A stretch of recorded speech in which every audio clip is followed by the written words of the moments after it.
Krista or Gina, can you confirm that you guys can see the slideshow?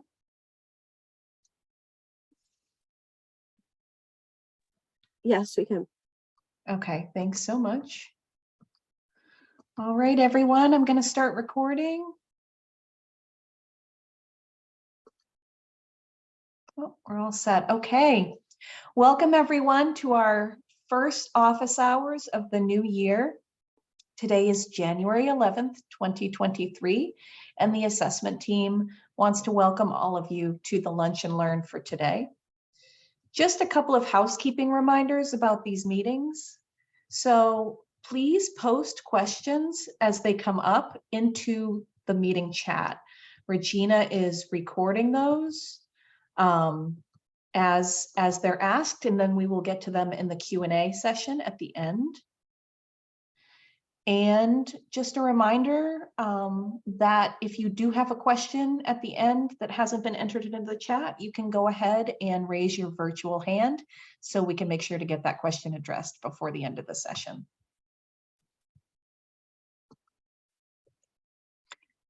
So some general reminders and upcoming updates for today's office hour. The access for ELL's administration window opened this past Monday on the 9th and is open through March 3rd. Districts have been working to check their student rosters to create and manage test sessions to make sure users have the appropriate permissions. If you need any technical assistance with the elements of access for ELLs or alternate access for ELLs, please do not hesitate to reach out to me directly. I'm still fulfilling the role of interim coordinator of English language proficiency assessments while we search for my replacement. And as we enter assessment season, just a reminder that technical assistance is available for districts if you would like some kind of customized support. So some examples of technical assistance include feedback on assessment administration, overview of accessibility features that are available across assessments, and all other elements of our state assessment program. So please do not hesitate to reach out if that is something that you would like in the new year. And I'm going to turn it over to Krista for our NWEA updates. Hi, everyone. Krista Averill, the Assessment Coordinator for NWEA, as well as Maine Science. So from this Monday, January 9th to February 3rd, the winter map growth assessment window will be open. This administration is optional. In the spring, from May 1st through the 26th, we will have the first administration of the new Maine through-year assessment. Next slide, please.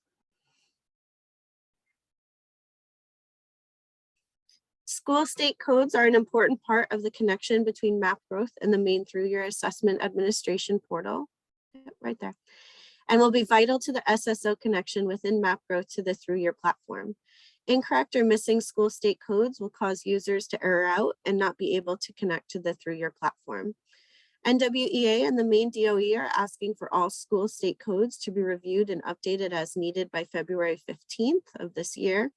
And an initial communication with directions was sent to district assessment coordinators and technology coordinators last month, and a follow-up email will be sent later this afternoon. Next slide. So here's a brief overview of the steps necessary for reviewing and updating your school state code. To find your school state code, you'll click on the All SAUs and Schools spreadsheet on the Help Desk's infrastructure webpage, and the school state code is in the school org ID in column D. Next slide, please.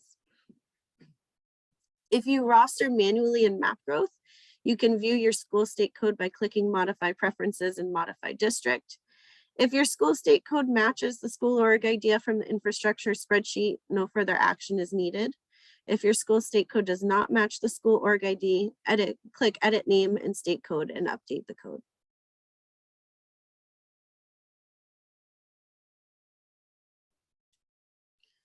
Directions are slightly different if you roster for map growth using Clever or ClassLink.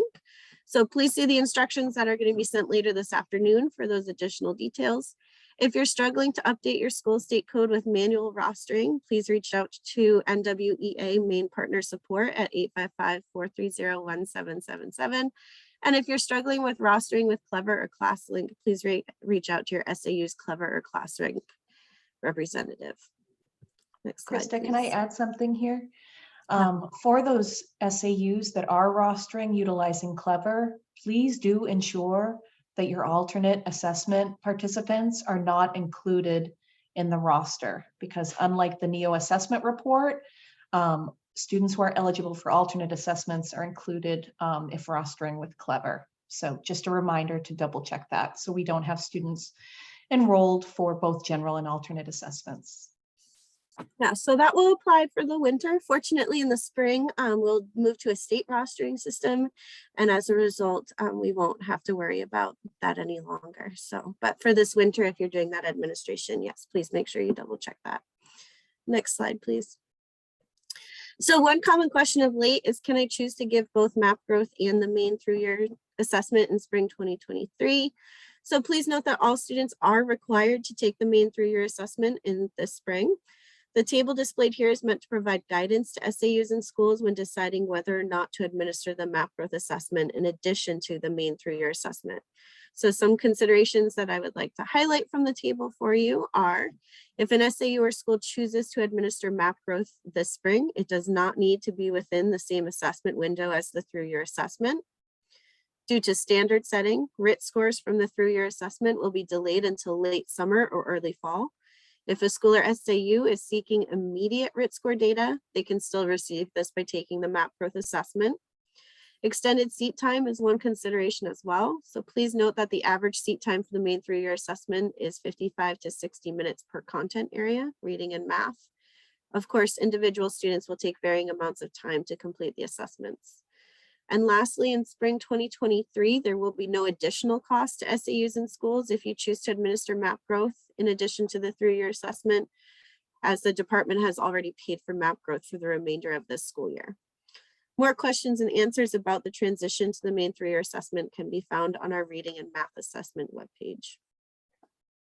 Next slide, please. The Maine Department of Education is collaborating with NWEA to offer professional learning opportunities and using multiple data sources to support student growth, using achievement level descriptors to ensure rigor, the benefits of the through-year assessment, and getting your teachers and students ready for the assessment. Using multiple data sources and using achievement level descriptors are workshops that allow for up to 40 participants in an interactive environment, including small group work and discussions in breakout rooms. In the using multiple data sources session, participants will strengthen their understanding and use of RIT scores and achievement and growth data. Participants will use RIT scores as one of multiple sources to inform instruction that supports student growth with an emphasis on formative assessment practices. In the using achievement level descriptors workshop, participants will learn what achievement level descriptors, or ALDs, are, how to use information from the ALDs to inform teaching and learning actions that support student success, and how to use ALDs to ensure rigor in instruction.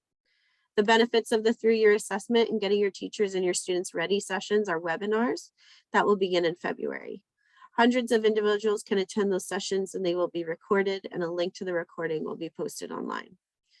Please note that these sessions are in addition to our pre-administration and administration trainings, which focus on the technical aspects of the platform and registration.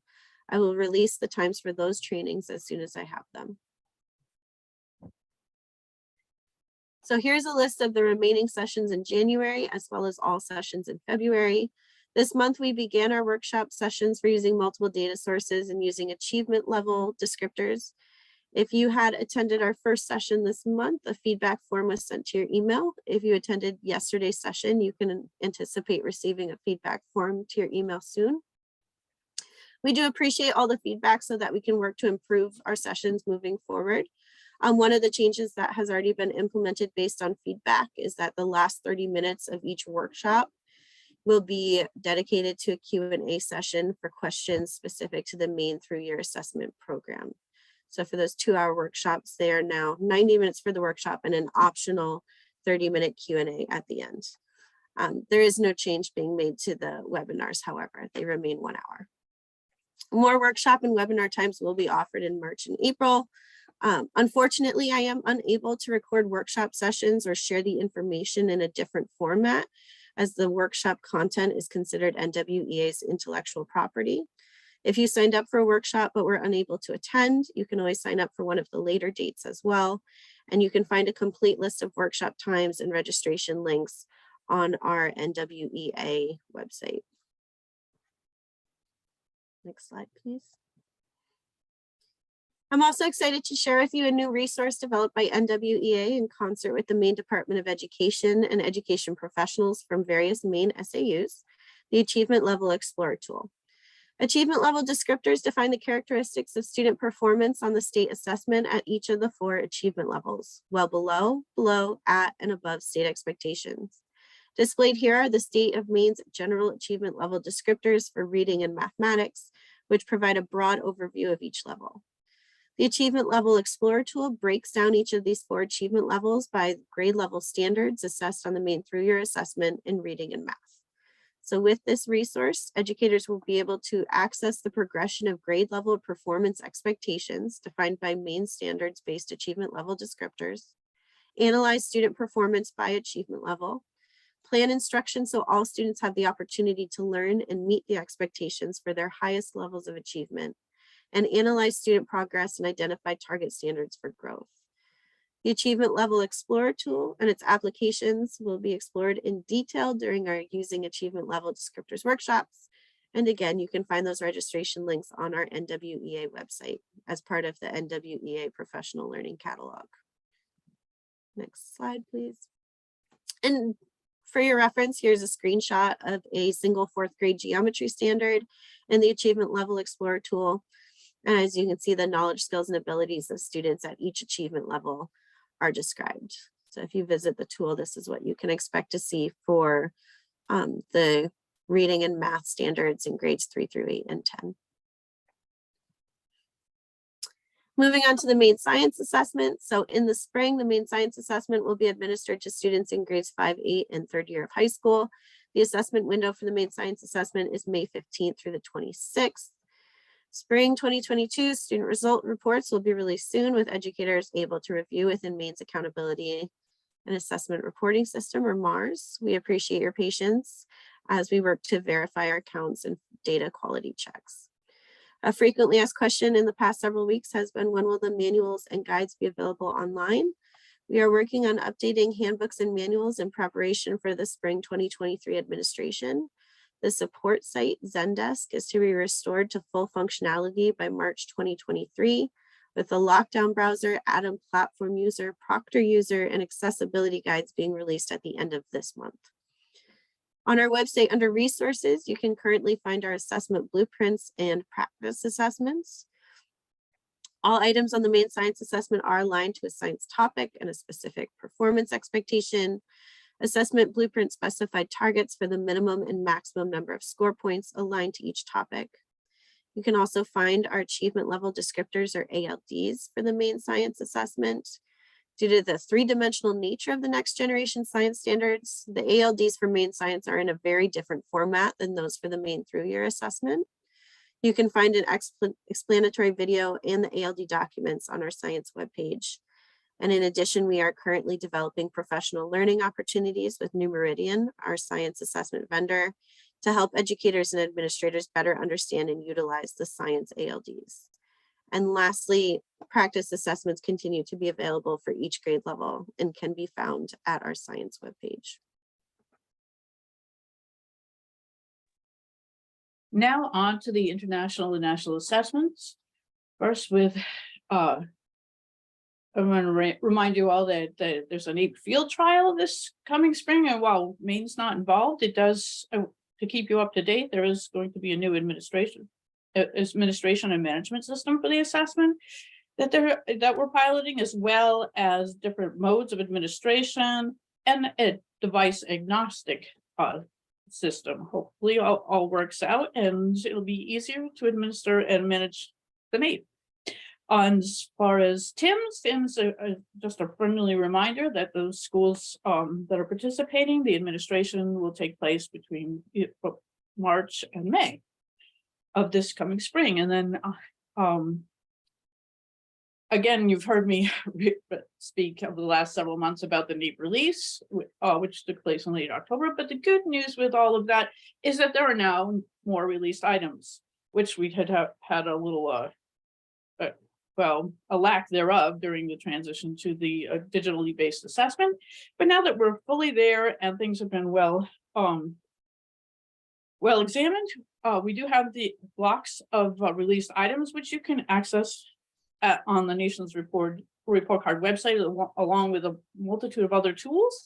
And go ahead and change the slide. One of the tools I wanted to talk about or introduce you to today, if you're not familiar with it, is the NAEP questions tool. And it's affectionately known as the NQT, where you can review released items, see the scoring guides, student performance, as you know, including not just scores, but in for constructed response. There are some sample responses. And you just can access all that by going to the Nation's Report Card website, clicking on the NAEP questions tool, and then explore the questions library. Next slide, please. Here's an example from the NAEP questions tool. You see the beginning of the passage, and then one of the associated questions within the block. All this is visible, and there's also, when you click on the assessment resources within the NQT, you can see the assessment the same way that the students see it. Okay, advance the slide, please. So here's an example of that scoring guide key for that particular item. And here, this is the actual Maine, national, and census region data results from that particular question. So you can see which how the percentage of students that answered in which format. It's your option to select that.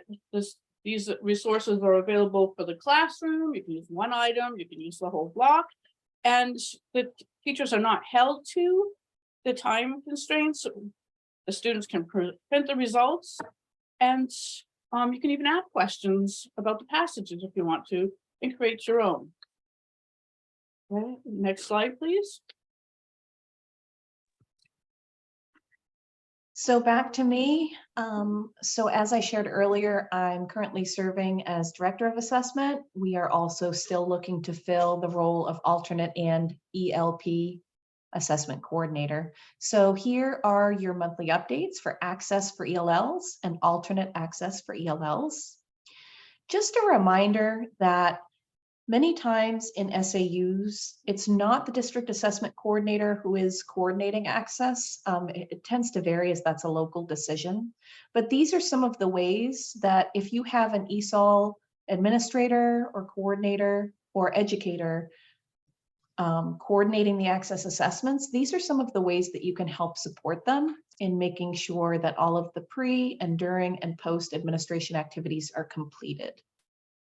So it's important to review rosters to ensure that the multilingual learners have been assigned to test sessions in the 4 domains. I'm still receiving a lot of technical assistance emails saying that students are missing from the access assessment platform. 9 times out of 10, when a student who the district expects to see in WEA AMS is not in WEA AMS, we have an enrollment issue. So the student most likely does not have an EL start date in Synergy. So it's really important to review those rosters and make sure that your records of who is participating are in alignment with our state enrollment data. Planning for the logistics of large-scale assessment, as everyone on this call knows, include a lot of tasks. So please do check in with your access coordinators to see if they need support with things like scheduling, allotment of spaces, communication with other educators in the building or district, as well as other administrative tasks. And if you are a DAC who requires a WEA secure portal or WEA AMS account, please don't hesitate to reach out to me. WEA secure portal, as a reminder, is where you can access the assessment training courses, as well as ESOL services related resources. And a WEA AMS account would enable folks to access and view student data, confirm testing rosters, set up sessions, manage sessions, assign accommodations, and create users for your district. So if you need access to either of those two platforms, please don't hesitate to reach out to me via email.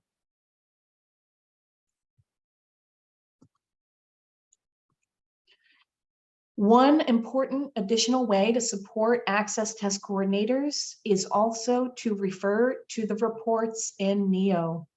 So as I shared earlier, we get a lot of questions around why certain students are not in WEA AMS when they are expected to be at the district level.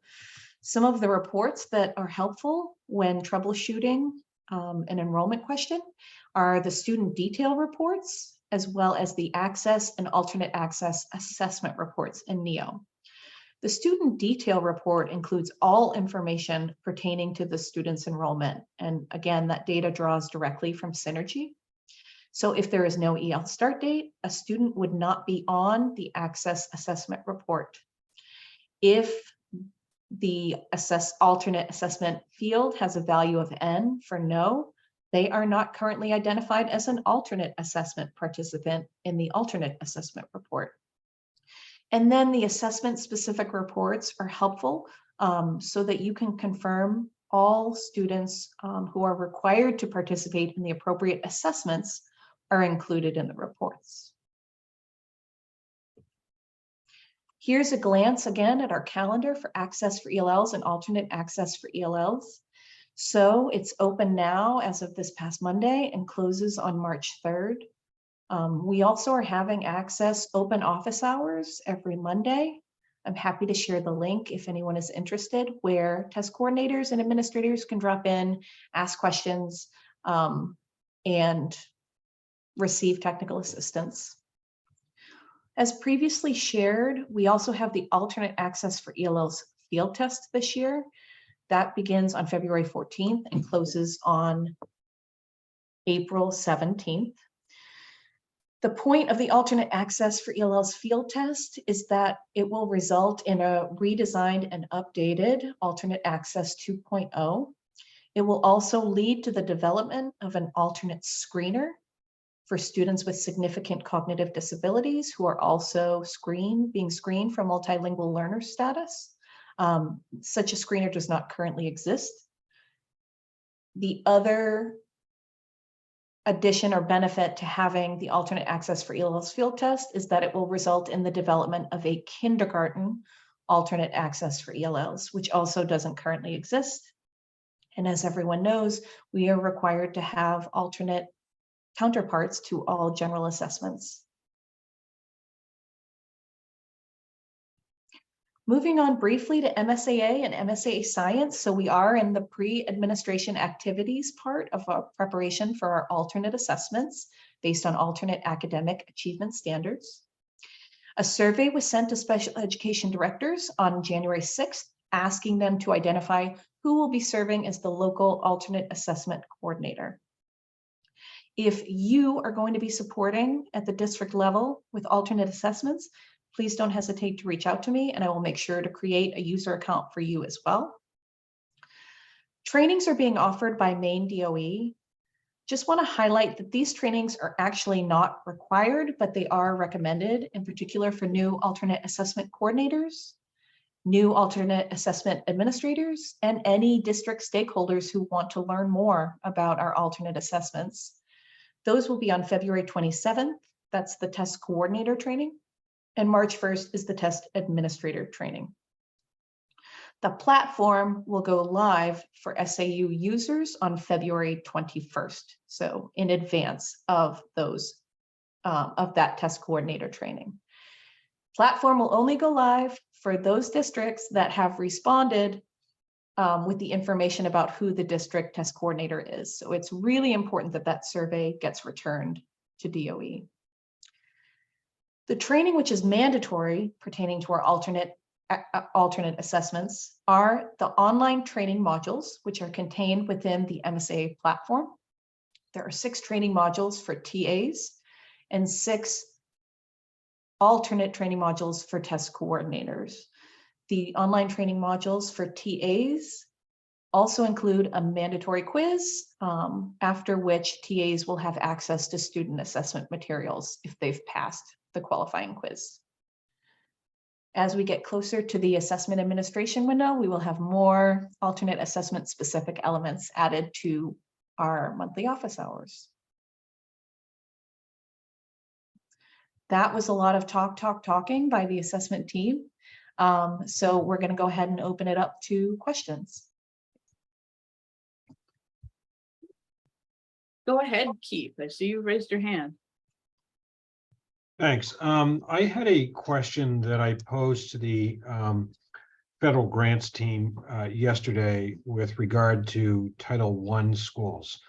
I understand that not every school district may have Title I schools. However, in developing goals for the Title I application, it requires us to report out measurement based on the goals that we've set. And oftentimes those measurements with regard to being specific to reading and math are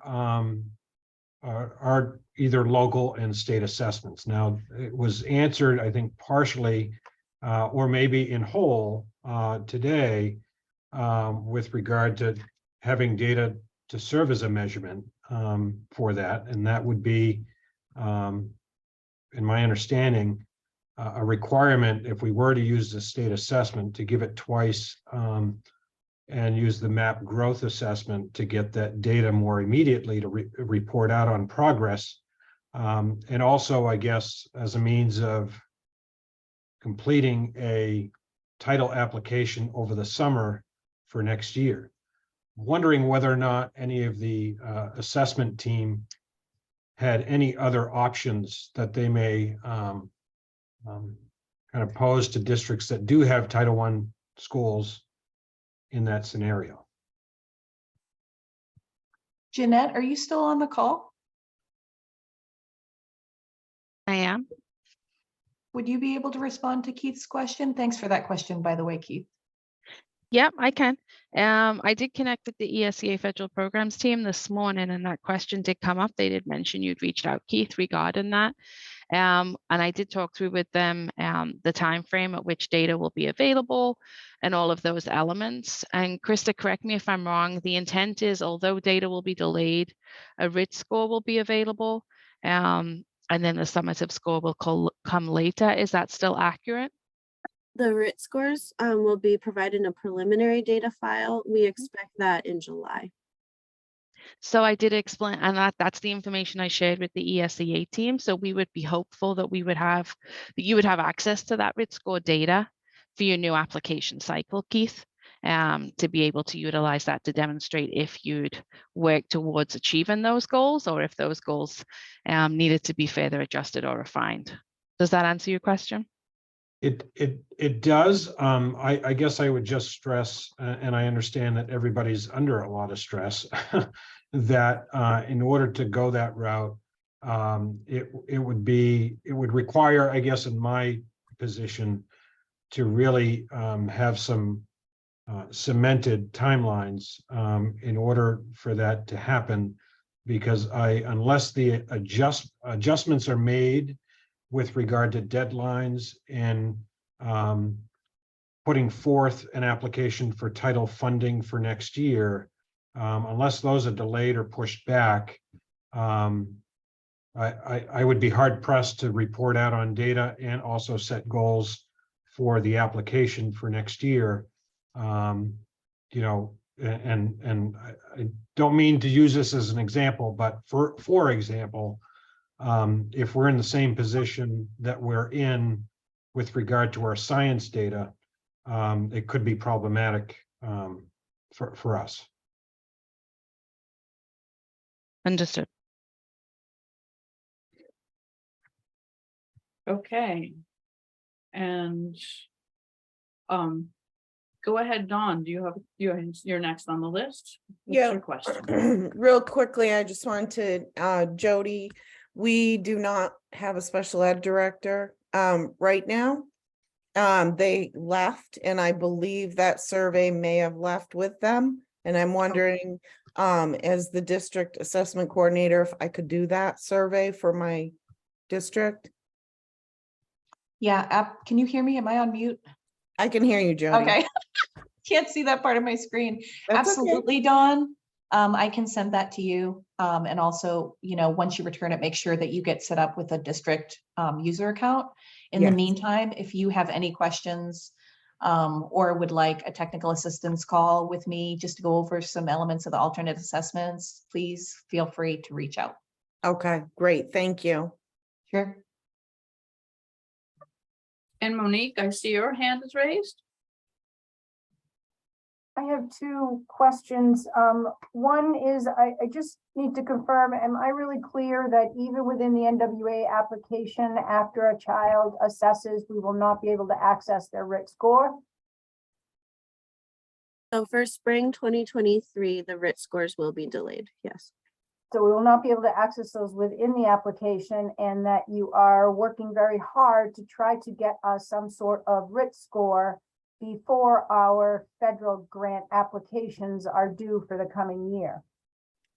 So the timeline NWEA has provided to us is they expect a preliminary data file by end of July.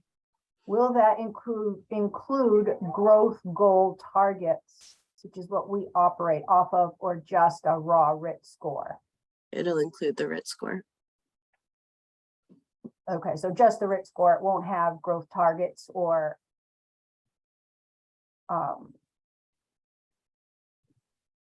So I'll reach out to NWEA to verify that. So, we've been very careful not to over assess our students and to put our students through 2 of these assessments in the spring for paperwork purposes is just not something I'm willing to do.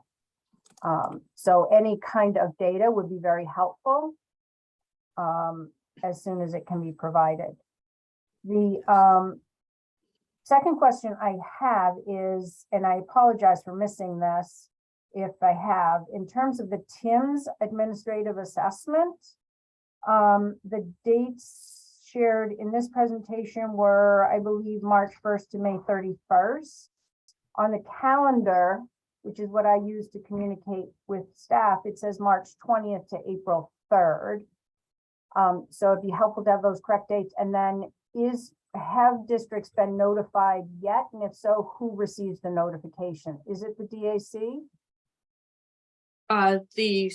Okay, oops, yes, yes, as far as Tim's, the superintendent and DAC are notified first for the district, and then the principal with a CC to the DAC will be notified for the school. We are in the process of notifying those schools. So it is possible that you could be still selected if there's something wrong in one of the administration, school fall through for a selected school. But we're pretty far into that at this point, so there's a fair chance that most schools will not participate. You're fairly safe, but I can't promise as far as that goes. Is there a deadline? And it's really it is the 20th. They delayed it a little bit. I just didn't have a chance to update the slide, and I apologize. Okay. And so is there a deadline by which I can, or is it just kind of a sliding deadline in terms of notification? It's really a sliding deadline because the feds are working very hard to make sure we have the sample size we need for reporting. Okay, thank you. Okay, now the chat is populating quite quickly here, and I'm Yes, going to start I think it with- might be helpful, even though answers are going into the chat, to also just address them as well. I do see, Jody, you're throwing that information in there. It might be helpful to say verbally too. So one of the questions was, if we test twice, we get the RIT score information correct. So yes, it is. I mean, it's 2 different assessments, Maine through year and map growth. If you do choose to take map growth, you get those immediate RIT score results. Still, one of the other questions is, do you anticipate this may be delayed due to the acquisition of NWEA by Harcourt Mifflin? We anticipated a delay prior to knowledge of the acquisition by Harcourt Mifflin. So no, this was something that is part of the test design. We've been assured that there won't be any changes to the program based on the acquisition. Looks like Jody answered that one. Can we confirm that through year will generate a writ here too, albeit with delay this spring, addressing federal compliance as well as locally meaningful? So the RIT score information will continue to be comparable to previous RIT score information. For federal compliance in terms of federal peer review requirements, we will be using the achievement levels, which are based on student performance according to grade level standards. Erica, does that fully answer your question, or should I provide some more clarification? I might have missed if earlier clarification was offered, but I believe one of the last times we met statewide, there was a discussion around attempting to retain enough questions sort of coupled on to the we must do it for federal compliance piece of the assessment in order to ensure that the spring assessment, the through year, would contain writ, so we wouldn't be stuck in a position of having to do a secondary assessment. Right, understood. Okay, thank you for that clarification. So yes, the through-year assessment does continue in the spring to have those two components, the diagnostic portion that determines that RIT score, and then the summative portion that determines the score that meets the federal requirements. And may I ask if you've estimated the time burden when it all kind of comes together? Yeah, so when we're looking at the administration time, the average time for administration, well, for the fall and winter, it would be as one has experienced in the past with map growth. There'd be no change there. NWEA has indicated that the estimated administration time for the spring is 55 to 60 minutes. So that would incorporate both the diagnostic element and the summative component. We are recommending that schools schedule 90 minutes so that everybody gets done, because we know, as with map growth, some kids finish very quickly and some take longer, but the average assessment time they've indicated to us currently is 55 to 60 minutes. Thank you.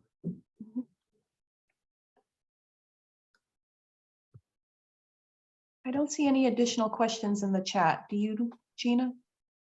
No, I do not. Do we have any follow-up questions? I'm not seeing any hands either. Okay, so the team wants to thank everyone again for making the Well- time. We do have a new question, Jody. Oh, So It what says, is the new cut percent for proficient? so for the Maine through-year assessment, Erica? Yeah, So- what'll be on the state dashboard visible to the public, it was in the past year not similar to what we had with SBAC cuts previously, which held out through like 2021, I believe.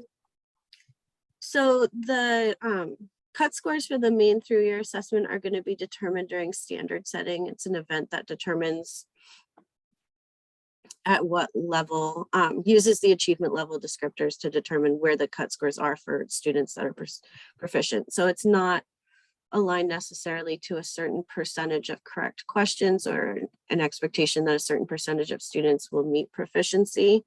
It's established based on the results and looking at the ALDs. So at this time, we haven't had standard setting yet. It happens after the first administration, so I cannot answer that question. I think maybe I wasn't clear. So we previously had a cut like close to 70, and then it dipped to close to 40. So it looked like we were all doing phenomenally well. And we just want to be really, really cautious when communicating with our public, whether passively through the DOE website or directly in like a community setting.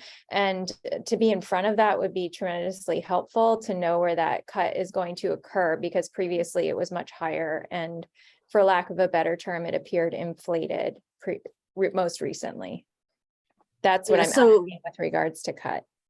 Yeah, so you are, so the way the cut scores were determined for map growth these past few years was based on national norms rather than on performance according to standards. And as a result, that's why you saw such a difference. With the return to an assessment that meets those federal peer review requirements and is based on state standards, those cut scores will now, they'll be 4 levels again, well below, at and above, but you will see a shift. We do not recommend using the data from spring 2022 to compare to spring 2023. It's going to be different achievement level categories. And again, it's going from norm reference to criterion reference.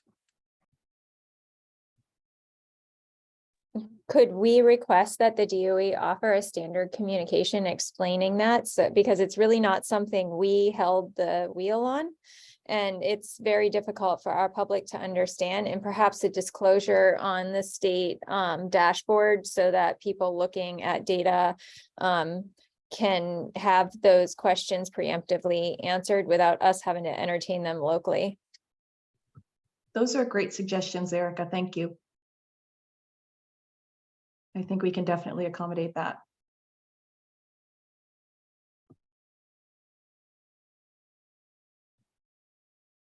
Keith, I see your hand is raised. Yeah, so I guess I'm going to attempt to continue the thought as best as I could, or can rather, regarding growth.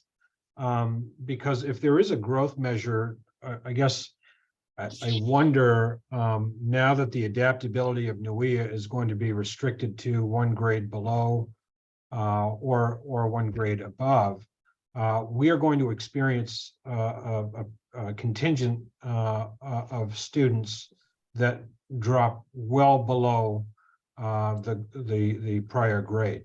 So when measuring growth, I'm wondering whether or not that's going to be measured based upon their RIT score and growth within subsequent years, or is it just going to be measuring growth over the time of they reaching some sort of proficiency based on the state benchmarking process? So is that growth for the student, or is that growth that is going to be indicated through expressed benchmarking by the DOE? So I do think there's an element here that needs clarification. So that limited adaptability applies only to the summative portion of the spring assessment. So the fall and winter have the full adaptability of map growth, and the diagnostic portion of the spring assessment has the full adaptability of map growth. Correct. I guess I'm referencing, Krista, beyond the spring, right? So based on students' scores in the spring, and if we were to create a spring to spring measurement, I'm wondering how is growth measured from spring to spring, beginning spring 23 to spring 24, or spring 23 to fall 23? Is it the student's RIT score, or is it that their ability to meet grade level standards? If you're measuring growth from spring 23 to fall 23, you would need to use the RIT score because we don't have a proficiency rating that goes with the fall and the winter assessments. So I guess let's take this spring of 23 out of the equation, right? So fall of 23, spring of 24, how is growth going to be measured for a student? Is it going to be based on their personalized RIT score, or is it going to be based on the grade level benchmark that the state develops?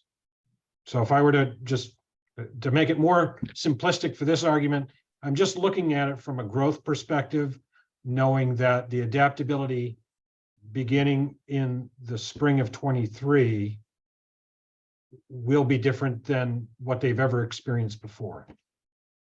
And this will help standardize our goal setting for Title I applications as well.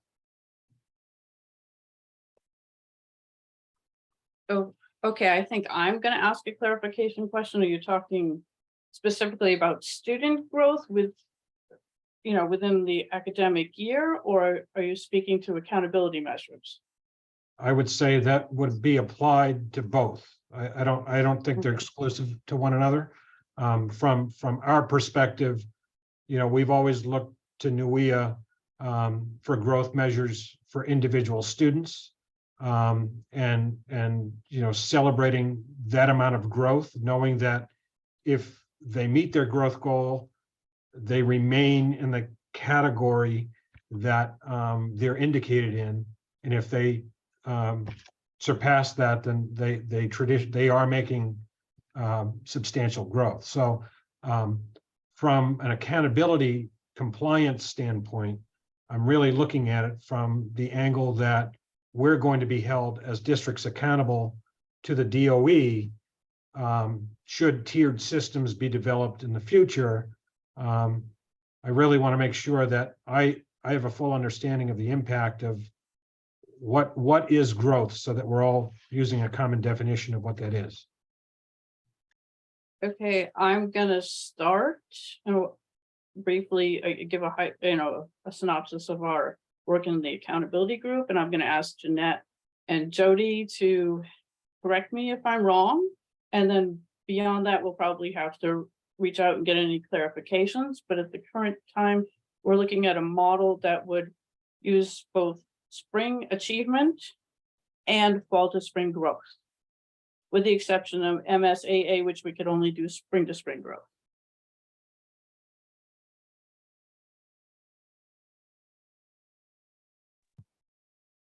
Jeanette, are you able to chime in here? So for accountability purposes, our achievement indicator is based on student achievement. So that would be whether they had met grade level expectations. And then the growth progress element of it for our students in grades 3 through 8 would be from fall to spring. So it would be a through year growth measure, and not traditionally the spring to spring like we have done in the past. The only exception, like Gina mentioned, would be for MSAA, because there is no through year option. It is only administered once in the spring. May I ask a clarifying question? And I guess maybe I'm confusing myself. So the growth over time for the metric that's going to be used for districts, is that individual student growth? Is that going to, like, for example, if all students meet their growth goals, right? Is that all going to be averaged? And that be the measure that the state is looking at? Or is the measurement going to be based on whether or not a student hasn't met grade level expectations and is now meeting grade level expectations? I think it's two different questions. At the moment, we're trying to bridge the gap between meeting the federal requirements that we have, which are in place and are non-negotiable. The federal government has been very clear about that. And the transition from the summative assessment that we once had with Empower to the interim assessment that we currently have with NWEA at Map Growth. And then in order to do that, that's where we're using that through year growth element. Moving forward, we recognize there's pieces that we want to change and tweak within the accountability model and how we do things. So that's where those accountability sessions were implemented, and we were receiving feedback from stakeholders on elements that we could tweak, that we could revise, that we could add additional elements within those indicators to broaden that accountability model. So on that side of it, Keith, I don't think that's fully determined, because I think that's still under discussion, because that has to be a broader conversation with stakeholders, and then also making sure that the federal government is on board with anything that we would like to do moving forward, and then it meets the federal requirements for each of those indicators. So it's somewhat in flux at the moment. We're trying to use a stopgap, for want of a better word, to make sure that we're on track, that we're meeting federal requirements.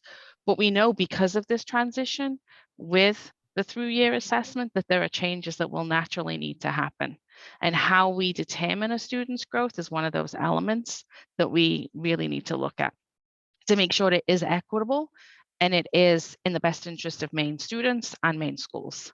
Again, with accountability, our intent has been for the past 5 years at least to make sure that this is not a punitive measure, that it's a supportive measure. So we don't want to do anything that really undoes the work that's been established within that new Maine model of school support. What's the word I'm looking for? System, I guess, and go back to a punitive system where you're being, and I use air quotes that you can't see because my camera's not working, dinged, for want of a better word, because of decisions that were made.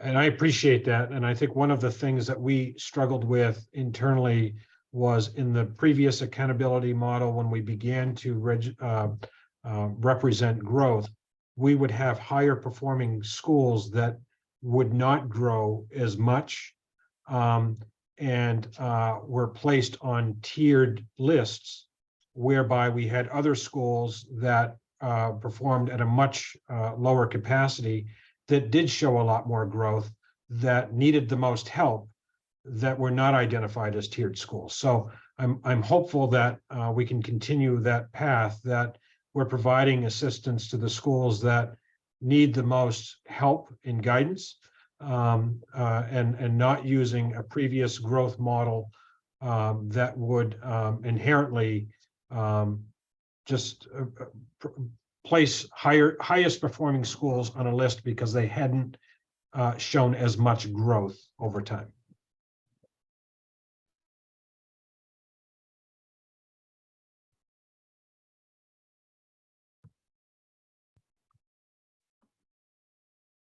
There's a message from Erica in the chat that says, will 10th grade be further developed for 23-24? I believe that is an exception to the RIT diagnostic portion being hitched on, or has 10th also evolved to contain diagnostic?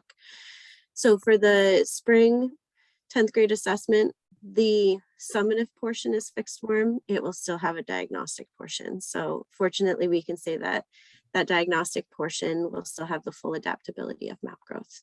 The only thing that is fixed is that every student has the same summative portion. Okay, so for the fixed form, there was a question that wasn't answered previously in a meeting. So we have a static collection of questions. Will they be randomized in their presentation so that learners can't look onto other learners' devices?